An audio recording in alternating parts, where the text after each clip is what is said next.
મારા બધા દર્શકોને મારા સીતારામ। આજે છે 14 જુલાઈ। આજે સૌથી મોટો દિવસ છે ચેતર વસાવા કેસમાં। મોટો દિવસ એટલા માટે છે કારણ કે આજે હાઈકોર્ટમાં ફરી સુનાવણી થવાની છે। આગત સુનાવણી કરતાં અલગ છે। કેવી રીતે ને આજે શું થઈ શકે છે સરસ ભાષામાં સમજાવવાનો પ્રયાસ કરું એ પહેલાં કહી દઉં, આપ નિષ્કર્ષ જોઈ રહ્યા છો। મારું નામ નિશિત રાજ્યગુરુ છે।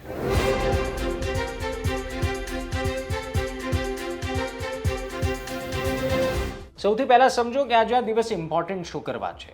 જો ચૈતર વસાવાના પત્ની શકુંતલા વસાવા માટે જ્યારે અરજી થઈ ત્યારે ગત હાઈકોર્ટ માનનીય હાઈકોર્ટમાં જ્યારે સુનાવણી પહોંચી, હિયરિંગ થઈ, ત્યારે હાઈકોર્ટે આ અરજીને એક્સેપ્ટ કરી લીધી, એટલે કે અરજી એડમિટ થઈ ગઈ છે। સાથોસાથ એક વાત એમણે નોટ કરી હતી કે પહેલાં જે જામીન અરજી છે એને જ સાંભળવામાં આવશે ને અંતમાં છેલ્લે કન્વિક્શન ઉપર સ્ટે એટલે કે સજા પર રોકની અપીલ હમણાં સાંભળવામાં નહીં આવે।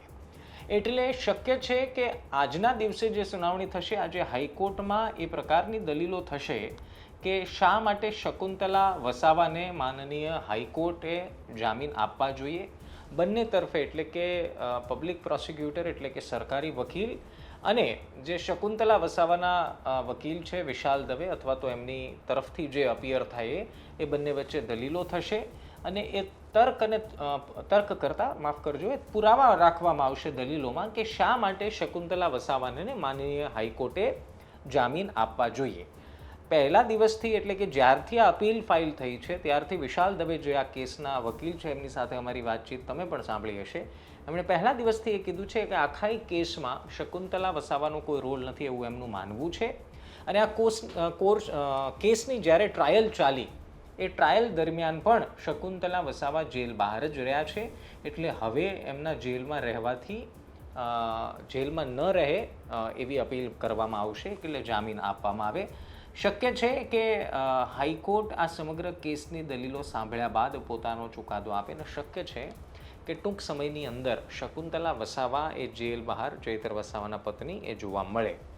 સાથોસાથ જે બાકીના આરોપીઓ છે એમની અરજી પર પણ સુનાવણી થશે, એમની દલીલો પણ સાંભળવામાં આવશે। એમની તરફથી જે આખા કેસમાં સિનિયર એડવોકેટ આયત સૈયદ સાહેબ જે અપિયર થઈ રહ્યા છે, ગત હિયરિંગમાં તે દિલ્હી હોવાથી માનનીય હાઈકોર્ટના જસ્ટિસ સાહેબે એ વાતની નોંધ લીધી હતી કે ઈચ્છી રહ્યા છે કે સૈયદ સાહેબ રૂબરૂમાં દલીલ કરે, એટલે ગયા અઠવાડિયે જે દલીલ થઈ એમાં પુરાવાઓ હાઈકોર્ટે સાંભળ્યા અને હવે આજે શક્ય છે કે એ દલીલો સાંભળવામાં આવે। દલીલો બાદ માનનીય હાઈકોર્ટ એ વાતના નિષ્કર્ષ પર પહોંચી શકે કે આ આખા કેસમાં જે બાકીના આરોપીઓ છે એમને જામીન આપીને શું કરવું અને સાથોસાથ શકુંતલા વસાવા જે છે એમને જામીન આપવા કે નહીં। એટલે ચૈતર વસાવા કેસમાં આ મોટા અપડેટ એટલા માટે પણ છે કારણ કે માનનીય હાઈકોર્ટના જજમેન્ટ પરથી આગળની કાર્યવાહી એટલે કે આગળ ચૈતર વસાવા માટે અરજી કરવી કે કેમ એ નિર્ભર થશે, એ નક્કી થશે।